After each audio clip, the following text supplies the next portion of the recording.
오늘 권사님들이 찬양을 했습니다. 다음 우리 4월 28일 날 안수집단의 권사님을 뽑는데 좀 잘 좀 봐주세요. 오늘 누가 오셨는지 잘 봐주세요. 봐주시고 예배 시간 잘 선정하는 분이 안수집사가 되고 권사가 되어야 됩니다. 하나님의 전에서 봉사하시는 분들이 되어야 합니다. 주일 예배 한 번만 딱 나오는데 나 그 사람 권사 좋아 이렇게 뽑으시면 안 됩니다. 시간마다 잘 나오시는 분, 열심히 기도하시는 분, 또 열심히 전도도 하고 또 교회에서 어떤 사명도 맡고 그래서 이 일을 잘 감당하시는 분들을 여러분들이 보시고 미리미리 잘 생각해 주시기 바랍니다. 그날 가서 시험 가만히 쓰려고 그러면 복잡합니다. 그러니까 미리 여러분들이 머리에 생각해 두셨다가 투표를 해 주시기 바라겠습니다. 자, 오늘 칭찬할 만한 교회 이렇게 제목을 붙였습니다. 사실 이제 오늘 빌립보 교회를 이야기하고 있는데 바울이 이을 수 없는 교회가 바로 빌립보 교회가 되겠습니다. 빌립보 교회 그 설립 배경을 가만히 생각해 보면 사실 처음 바울과 실라 또 디모데 이 사람들이 아시아 지역으로 복음을 전하러 가려고 마음을 먹는데 성령께서 막으시는 겁니다. 그쪽에 가지 말라고. 그리고 나서 밤에 환상을 보게 되는데 마게도냐 사람이 건너와서 우리를 도우라 손짓을 하면서 요청을 하는 겁니다. 그래서 결국 그곳에 가게 되어지는데 마게도냐 첫 성이 바로 빌립보라고 성경은 기록을 해주고 있습니다. 이 빌립보 교회가 어떤 지역인지를 생각해 봅니다. 이 빌립보는 유럽을 통하는 어떤 관문의 위치에 있다 이렇게 말할 수 있습니다. 로마의 어떤 그 큰 길 중심에 있는 또 하나의 도시라고 말할 수 있고 로마의 식민지로서 흔히 소로마로 이야기할 정도로 어떤 문화의 중심지이고 사람들에게 많이 알려진 이와 같은 도시가 바로 빌립보라고 하는 지역이 되겠습니다. 알렉산더 대왕이 그의 아버지의 이름을 따서 빌립보라고 이름을 짓게 되었고요. 여러분 이 지역은 결국은 나중에 이방인 중심으로 이제 교회가 형성되는 데에 아주 소중한 역할을 감당하고 바울을 도와주는 데 소중한 역할을 감당했던 빌립보 교회의 어떤 지역이라고 말할 수 있겠습니다. 빌립보 선교를 통해서 바울이 이길 수 없었던 사건이 몇 가지가 있습니다. 우리가 아는 것처럼 점치는 귀신을 쫓아내는 곳, 그곳이 바로 빌립보잖아요. 그리고 그 일 때문에 감옥에 들어갔던 일이 성경에 기록이 되고 그 다음에 감옥에 들어가서 찬송하고 기도하고 옥문이 열리고 창고가 풀리는 이런 기적들을 이제 체험하게 됩니다. 빌립보에서. 결과적으로 이 사건을 통해서 간수가 이제 자결하려고 하게 될 때에 우리가 다 여기 있노라 이렇게 이야기되었고 그 다음에 간수가 우리가 어떻게 하여야 구원을 받겠습니까? 라고 질문했더니 가로되 주 예수를 믿으라 그리하면 너와 내 집이 구원을 얻으리라. 결과적으로 이 놀라운 사건을 통해서 이제 간수의 가정이 구원받는 이런 모습을 우리가 성경을 통해서 발견하게 되어지는 것입니다. 그의 온 식구들이 함께 영접하며 세례를 받았더라 이렇게 성경은 기록하게 되어지는데 바로 이것이 빌립보 선교의 또 하나 중요한 사건으로 말할 수 있는 것입니다. 그리고 빌립보 교회에 유명한 성도가 한 사람이 있었는데 여러분이 잘 알고 있는 루디아라고 하는 여인이 있었습니다. 여러분 교회가 어떤 면에 한 사람으로부터 시작되어진다는 사실을 생각하게 되어지는데 한 사람이 헌신하는 이 불씨가 결과적으로 여러 사람들을 불러 모으는 이와 같은 소중한 역할이 진행이 되고 결과적으로 교회가 개척이 되어지고 빌립보 교회가 완성이 되어지는 이런 과정들을 성경을 통해서 보게 되어지고 이 루디아는 성경에 말하는 것처럼 자주장사라고 이렇게 이야기하고 있습니다. 자기 직무를 파는 이와 같은 사람으로 기록이 되어지고 결국 그가 제자가 되면서 그 집에서부터 시작하면서 빌립보 교회가 진행이 되어지는 것입니다. 루디아라고 하는 이 여인은 어떤 면에 염색 의류를 생산하는 이와 같은 부분으로서 장사를 진행해 나갔던 사람인데 빌보 지역에서 아마도 책임있게 이 일을 진행해 나갔던 것 같고 아마도 그 남편이 이 일을 먼저 하다가 먼저 세상을 떠나지 않았는가 이렇게 짐작을 하게 되어지면서 굉장히 그 사업을 통해서 나름대로 그 지역의 많은 사람들에게 알려진 사람 그리고 나름대로 부유하게 살던 사람 중에 한 사람 그 사람이 바로 루디아라고 말할 수 있습니다. 그런데 이 사람은 성경을 보면 하나님을 공경하는 사람이었다라고 말합니다. 어떤 면에 하나님 믿지 않았던 사람이 이제는 유대교로 하나님의 귀중한 백성으로 들어오는 이와 같은 부분으로서 하나님을 섬기는 자가 되었는데 결국은 그가 바울의 전도를 받게 됩니다. 그리고 바울로부터 세례를 받는 이와 같은 모습을 보여주게 되고 그래서 아주 모범적으로 그가 신앙의 어떤 출발점이 되면서 바울의 목회를 돕는 데에 소중한 역할을 감당한 것이 루디아의 역할이 되겠습니다. 그렇게 해서 사실은 이제 빌립보 교회가 시작이 되었는데 이 빌립보 교회는 바울이 선교를 진행해 나가고자 할 때에 아주 소중한 역할을 감당해준 이와 같은 교회로 설명할 수 있는 것입니다. 오늘 성경을 통하여 이제 바울이 빌립보 교회를 칭찬합니다. 칭찬하는데 뭐라고 말하느냐? 첫째는 너희를 생각만 해도 크게 기쁨이 넘친다 라고 이렇게 말합니다. 생각만 해도 기쁨이 넘친다. 평소에 얼마나 좋은 관계였으면 얼마나 잘해 주었으면 이와 같은 표현을 할까 이렇게 생각이 될 정도로 굉장히 칭찬하는 이와 같은 모습을 보여주고 있는 것입니다. 우리가 생각하건대 사역자들의 어떤 기쁨은 사실은 교회를 통하여 성도들을 통하여 누리는 것이 또 하나의 소중한 모습입니다. 원래 모든 상급은 다 하나님이 허락하시지만 그러나 성도들과 은혜롭게 행복하게 목회가 진행되어야 하는데 마찬가지로 바울은 빌립보 교인들과 행복하게 믿음의 모습이 진행된 것 같습니다. 그래서 내가 교회를 생각할 때마다 굉장히 기쁘고 굉장히 행복하다 이런 고백을 하고 있는 것입니다. 때때로 교회에 이제 부교육자들이 오게 되고 바뀌게 되고 이런 과정들이 있습니다. 그러면서 이제 많은 사람들이 이런저런 교회를 평가하지요. 그 교회가 어떤 교회다. 어떤 교회는 평가하기를 그 교회는 부교육자들의 무덤이다 이렇게 이야기합니다. 가면 한임 목사님이 너무 이런저런 일을 많이 시키고 힘들고 어렵게 해서 부교육자들이 1년 2년 버티다가 하는 이런 모양으로 진행되면 소문이 나는 거죠. 사람들이 그 교회는 부교육자들의 무덤이다 이런 소문이 납니다. 우리 교회에 어떻게 소문이 났을는지 모르겠습니다. 가신 분들이 많은데 어찌됐건 그분들이 좋게 생각했으면 좋게 소문 날 거고 그분들이 생각했을 때 아니면 아니게 소문 났을 것인데 아무튼 빌립보 교회는 정말 한인 목회를 하였던 바울이 굉장히 좋게 소문을 내는 이와 같은 부분으로 그 교회를 자랑하는 이와 같은 모습을 보여주고 있는 것입니다. 저는 우리 옥천 동성교회를 생각할 때마다 사실은 감사하지요. 저는 여러분을 자랑하면서 우리 교회가 은혜로운 교회임을 늘 깨닫게 되어지고 또 우리 교회가 하는 역할들을 보아도 저는 굉장히 마음에 기쁨이 있고 즐거움이 있습니다. 선교의 소중한 일들을 잘 감당해 나가는 사실 제가 선교사의 꿈을 가지고 있었는데 그 꿈을 제가 실현하지 못했잖아요. 여기 오면서 선교사가 못 되었는데 그래서 이제는 선교사들을 돕는 이와 같은 역할을 감당해 나가고 이방 또 어려운 교회들을 돕는 이런 역할들을 진행해 나가고 이 지역의 선교를 위하여 소중한 역할들을 감당하면서 계획하기로 우리가 전진하고 있는데 이 모든 일에 여러분들이 함께 협력해 주는 걸 보면 정말 저는 행복한 사람이다 이렇게 고백할 수밖에 없는 것입니다. 많은 목회자들이 목회를 진행해 나가게 될 때에 선교의 큰 꿈과 비전을 생각합니다. 정말 귀한 일을 하고 싶어 해요. 그런데 문제는 교회가 받쳐주지를 못해서 성도들이 협력해 주지를 못해서 이 일을 못하는 교회들이 굉장히 많이 있음을 보게 되는데 저는 여러분들이 함께 잘 협력해 주어서 은혜 가운데 모든 일들이 진행되어서 정말 저도 교회를 생각할 때마다 정말 기쁘고 감사하다 이런 마음을 가지게 되는 것입니다. 우리 옥천 동성교회 생각할 때마다 제가 기쁜데 적어도 이 지역에 사는 사람들도 그와 같은 생각을 좀 했으면 좋겠습니다. 동성교회를 보면서 저 교회는 정말 괜찮은 교회야. 내가 가보고 싶은 교회야. 지역에 많은 사람들이 좀 좋은 어떤 이야기를 하면서 칭찬하는 이와 같은 모습들이 많았으면 좋겠습니다.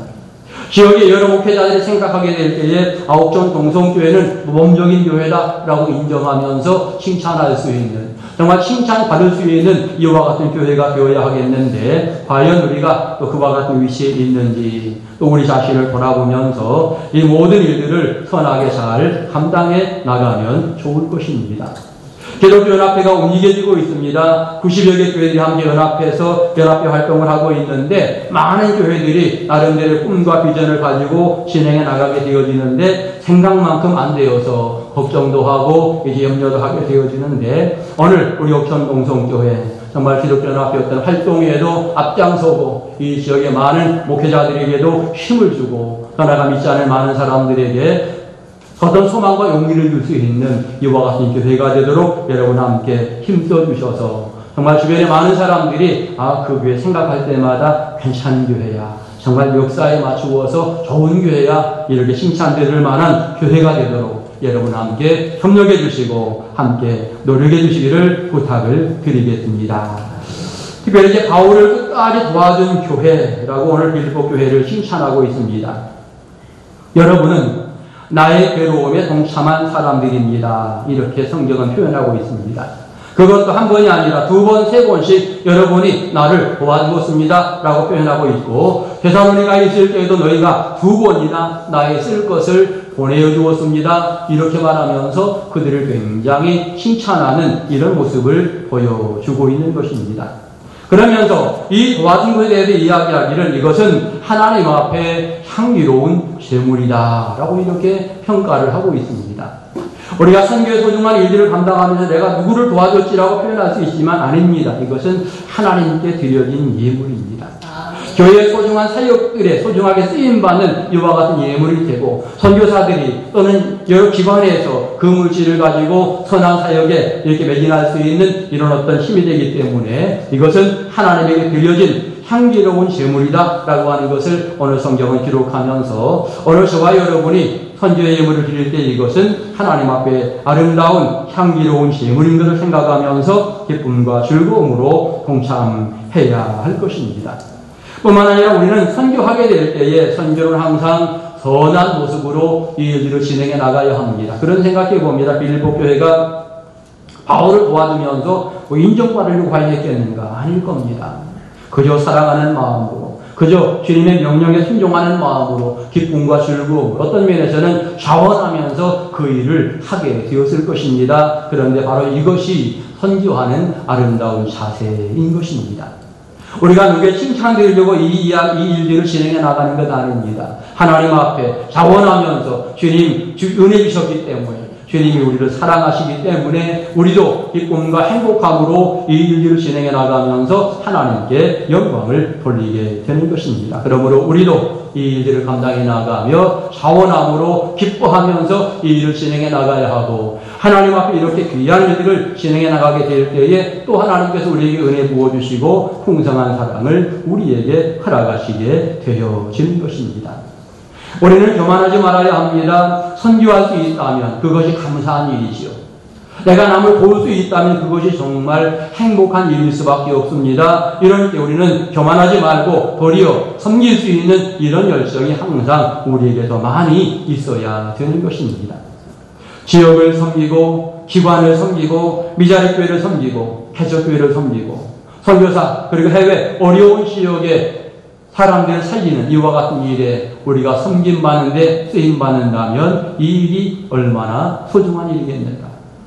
우리 옥천 동성교회가 선교사 민노아 선교사님을 통해서 그 한 사람이 어떤 시작점을 통해서 이제 교회가 세워졌고 은혜 가운데 부흥하였는데, 그렇다면 우리도 이제 그 선교의 빚진 자로서 선교의 빛을 담는, 그래서 우리가 계속해서 수많은 영혼들을 살리는 데에 소중한 역할을 감당하면서 교만하지 말고 은혜에 감사할 줄 아는 신앙의 모습을 가져야 하는 것입니다.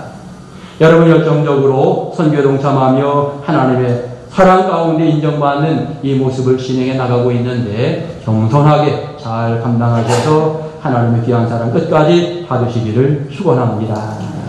그 다음에 여러분 하나님의 일에 동역할 때 어떤 은혜를 받는지 오늘 성경은 말합니다. 18절을 보니까 하나님이 그리스도 예수 안에서 영광 가운데 그 풍성한 대로 모든 쓸 것을 세우시리라 이렇게 말씀합니다. 결국 여러 가지 부분을 하나님께서 풍요롭고 넉넉하게 세워주시게 되는데 바울이 사역을 진행해 나갈 때에도 여러 모양으로 세워주지만 그 선교에 동참하는 죄백성들의 삶 위에도 하나님께서 풍요로움과 넉넉함을 세우신다라고 하는 것을 우리가 분명히 알게 되는 것입니다. 요즘 영국이 굉장히 어려운 것 같습니다. 과거의 영국은 선교의 1등 국가였습니다.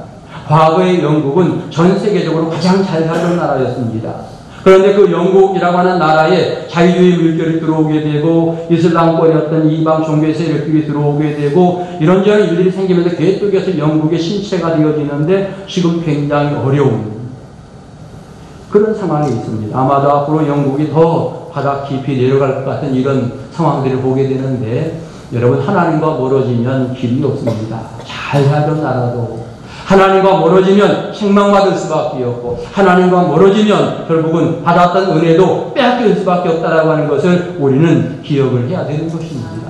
지금 잘 산다고 이 잘 사는 모습이 항상 유지될 것인가? 이건 그 누구도 보장하지 못합니다. 생각해 보십시오. 이북이라고 하는 나라가 미사일 한 방만 딱 쏘면 뭐 이거 큰일 나는 거죠. 큰일 납니다. 여러분 굉장히 우리는 어려움 가운데 있고요. 지금 강대국들이 여러 모양으로 짜고 대한민국 한 나라를 이렇게 집중적으로 공격하는 우리는 설 자리 없습니다. 정말로 경제적인 부분에 설 자리 없습니다. 그러기에 우리 민족은 하나님을 지켜주셔야만 든든하다라고 하는 것이 이제 저희의 생각이고요. 그래서 우리는 그 하나님을 의지하는 신앙의 모습을 확실히 가져야 하고 하나님이 원하시는 소중한 일들을 감당하며 열정적으로 주의 일들을 진행해 나가는 것이 앞으로 이 민족이 은혜롭고 평안하게 살 수 있는 이와 같은 방법인 것을 깨닫게 되어지는 것입니다. 그러므로 우리는 민족을 생각해서라도 한국 교회가 세계를 향하여 선교하는데 열정을 다하고 영혼 구원을 위해서 최선을 다하는 이와 같은 모습을 계속 받아야 하고 이 일들이 진행될 때 하나님은 계속해서 지켜주시고 보호하시고 사랑하신다라고 하는 것을 우리는 깨달아야 되는 것입니다. 빌립보 교회가 어려움 중에도 선교로 동참하게 될 때 하나님이 그들에게 풍성하게 세워주신다라고 하는 사실을 깨닫게 되어지고 오늘 저와 여러분도 마찬가지로 선교의 열정을 가지면서 주의 일을 진행해 나가게 될 때에 풍성함으로 하나님이 세워주시게 되는 것입니다. 어떤 교회가 행복한 교회일까? 첫째로 하나님이 기뻐해야 합니다. 교회를 보면서 하나님이 기뻐하셔야 되지요. 우리 옥천 동성교회 보면서 하나님이 기뻐하실 만한 칭찬하실 만한 이와 같은 교회가 되어야 하겠는데 그러기 위해서 열심히 기도하며 영혼을 구원해 나가며 선교에 매진하는 이와 같은 모습이 있어야 되는 것입니다. 행복한 교회는 하나님이 기뻐해야 된다. 두 번째로 행복한 교회는 함께 참여한 성도들이 기뻐하며 즐거워해야 합니다. 여러분들이 믿음 생활 진행해 나가면 늘 마음이 답답하고 믿음 생활 진행해 나가면 날마다 심미 되는 것 같고 힘들고 어렵다. 그러면 교회 문제가 많아집니다. 우리가 은혜의 사람이 되어야 하고 내가 은혜로 무장하는 이와 같은 삶을 살아야 되는 것입니다. 그러기에 여러분 시간마다 주와 기업기를 기도하시고 은혜를 사모하시고 말씀에 은혜 받고 말씀대로 살려고 하는 이와 같은 열정들이 마음속에 넘쳐나게 될 때에 그 교회가 바로 행복한 교회가 되어지는 것입니다. 그리고 행복한 교회는 적어도 지역의 사람들도 마찬가지로 그 교회를 보면서 마음에 평안이 있고 행복이 있는 이와 같은 부분이 있어야 됩니다. 내가 어려우면 우리 교회가 아마 도와줄 거야. 적어도 이런 마음을 가질 수 있는 사람들, 교회를 어떤 기대려고 하는 이와 같은 마음이 있다면 그 교회는 사실은 행복한 교회가 되어지는 것입니다. 바울은 고백합니다. 나는 풍부에 처할 줄도 알고 비천에 처할 줄도 압니다. 라고 이렇게 이야기하면서 풍성할 때에도 하나님께 감사하지만 어려울 때에도 나는 하나님께 감사하며 영광 돌립니다. 이렇게 말하고 있는 것입니다. 저와 여러분이 주의 일을 감당해 나가게 될 때 때때로 힘들 때가 있지요. 그러나 그때에도 우리도 감사하는 신앙의 모습을 가져야 하고 그 모습으로 소중한 역할들을 진행해 나가면 하나님이 기뻐 가두시게 되는 것입니다. 빌립보 교회는 바울이 굉장히 칭찬한 은혜로운 교회였습니다. 우리 옥천 동성교회가 하나님으로부터 칭찬받는 교회가 되었으면 좋겠습니다. 우리 역전 동성교회 온 성도들이 함께 즐겁게 신앙생활하는 은혜로운 교회가 되었으면 좋겠습니다. 지역 많은 사람들에게 소망을 주는 복된 교회가 되었으면 좋겠습니다. 그런 교회가 되기를 꿈꾸면서 열심히 기도하시고 여러분 함께 앞장서서 사랑을 실천하는 복 있는 성도들 다 되시기를 간절히 축원합니다. 기도드리겠습니다.